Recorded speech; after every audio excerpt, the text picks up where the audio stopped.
Hey everyone, welcome to this explainer. Today, we're diving into a massive tension at the very heart of the modern city.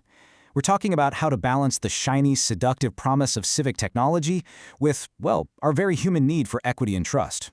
I mean, we hear the buzzword smart city thrown around constantly, right?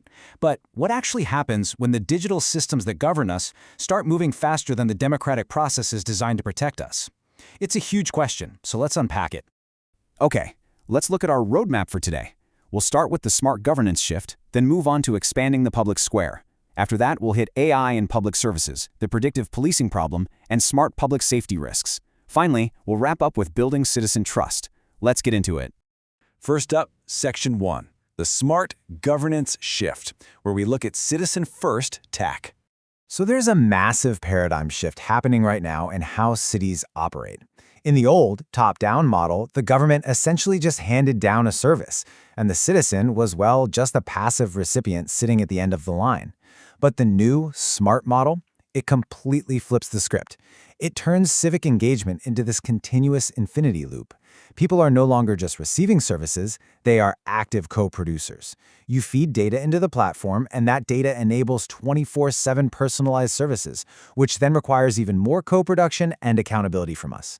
It's brilliant in theory, but, as we're going to see, that loop really only works if people aren't being left out of it. Which brings us to Section 2, expanding the public square through digital participation. This is where the incredible promise of the digital public square really shines. Digital participation platforms act like these massive, citywide collection hubs. By totally removing physical borders and time constraints, cities are drastically lowering the barriers for civic engagement. And we're not just talking about some glorified digital suggestion box here. We are seeing real, proven outcomes.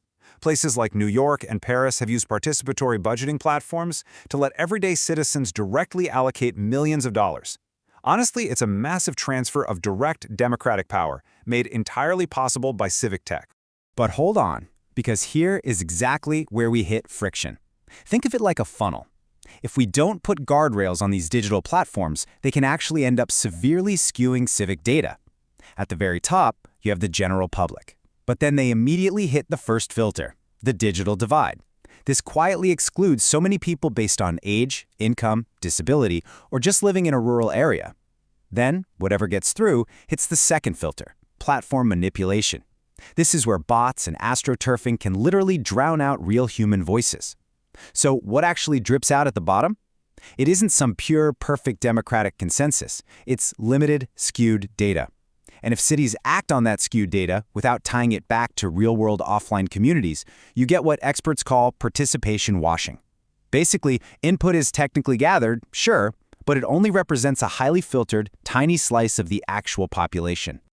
Moving right along to Section 3, AI in public services, specifically focusing on chatbots and triage. Let's walk through how this crucial triage process actually works. Automated systems are actually fantastic at breaking down language and accessibility barriers, way better than navigating one of those ancient, frustrating phone trees, right? When someone has a routine query, maybe checking municipal hours or asking a basic tax question, a bot handles it efficiently. In fact, cities see a massive 70 to 80% reduction in call volume here, offering 24/7 answers in multiple languages. It's a total game changer. However, if the system detects a high-stakes escalation, say issues dealing with housing, child welfare, or a criminal matter, it absolutely, unconditionally must redirect to a mandatory human in the loop. Why? Because the risk of an AI hallucination giving out bad legal or civic advice is just way too high. A mandatory human handoff is absolutely crucial to prevent severe liability and, most importantly, to protect the citizen. Now we arrive at Section 4, the predictive policing problem, where we weigh seductive efficiency against systemic bias. Okay, let's really dive into this one carefully. Automated risk algorithms promise smarter, more efficient police deployment based on historical crime data. Sounds logical, right? But let's look at how math can inadvertently launder human bias. It creates what's called an algorithmic bias feedback loop. It goes like this. The system starts with historical arrest data, which, as we know, often reflects deeply ingrained systemic biases. That specific historical data trains the algorithm to predict risk. So, naturally, the algorithm highlights those exact same historical hotspots, which leads to the over-policing of those specific neighborhoods. And because there are more police deployed there, well, more arrests happen. which generates more arrest data, which feeds right back into the algorithm, reinforcing the cycle over and over again.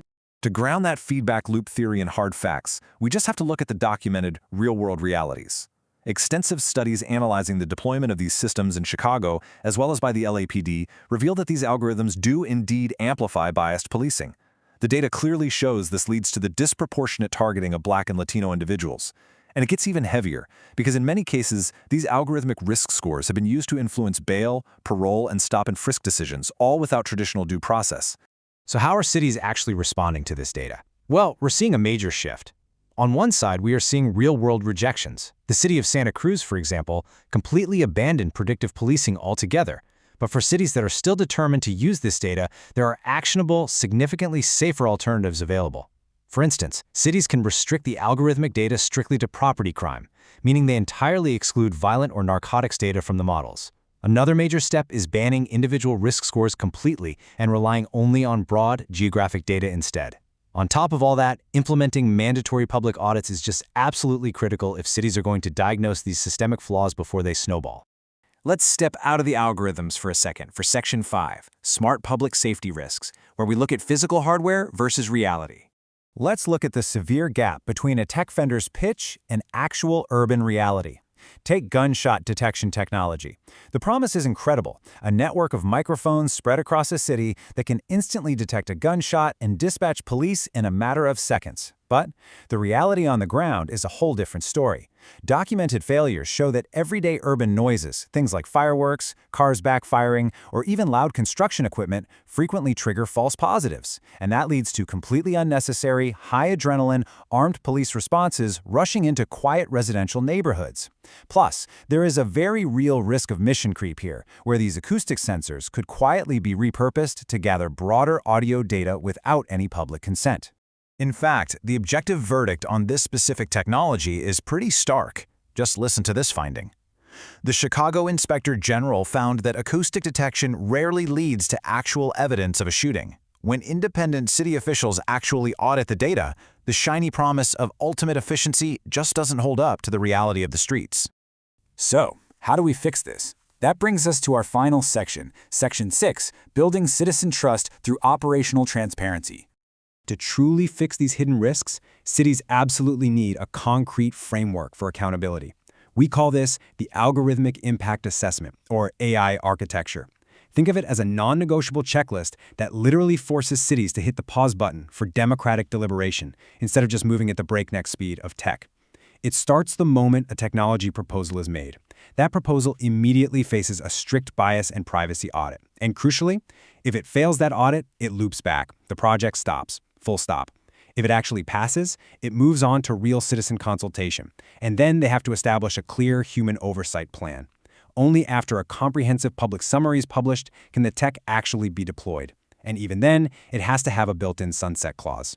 It is a fantastic, structured mechanism that essentially forces cities to look before they leap. Now, within that architecture, cities really have to lay down some mandatory public safety guardrails to protect civil liberties. First, they need to outright ban real-time public surveillance. This specifically means prohibiting live facial recognition in public spaces, following the awesome precedents already set by cities like San Francisco and Boston. Second, require third-party validation. Cities must mandate independent accuracy testing for hardware, like those gunshot detectors, before a single dollar of public money is spent on procurement. And third, they have to enforce those sunset clauses we mentioned, setting up automatic, mandatory deployment reviews after, say, 2 years, just to guarantee the tech is actually still serving the public good.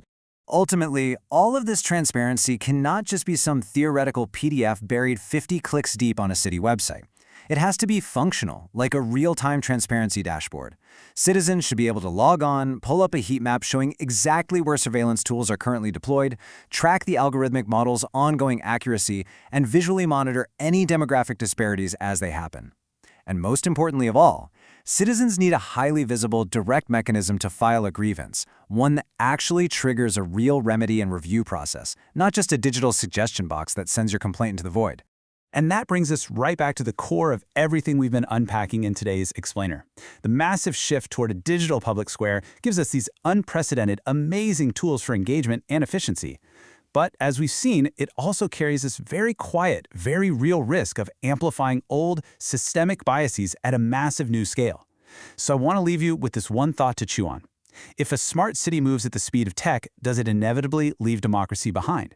Take a really hard look at the smart technology quietly being deployed in your own hometown right now and ask yourself, are you just a passive recipient or are you an active co-producer? Thank you so much for joining me for this explainer. Keep asking the big questions, and I'll see you next time.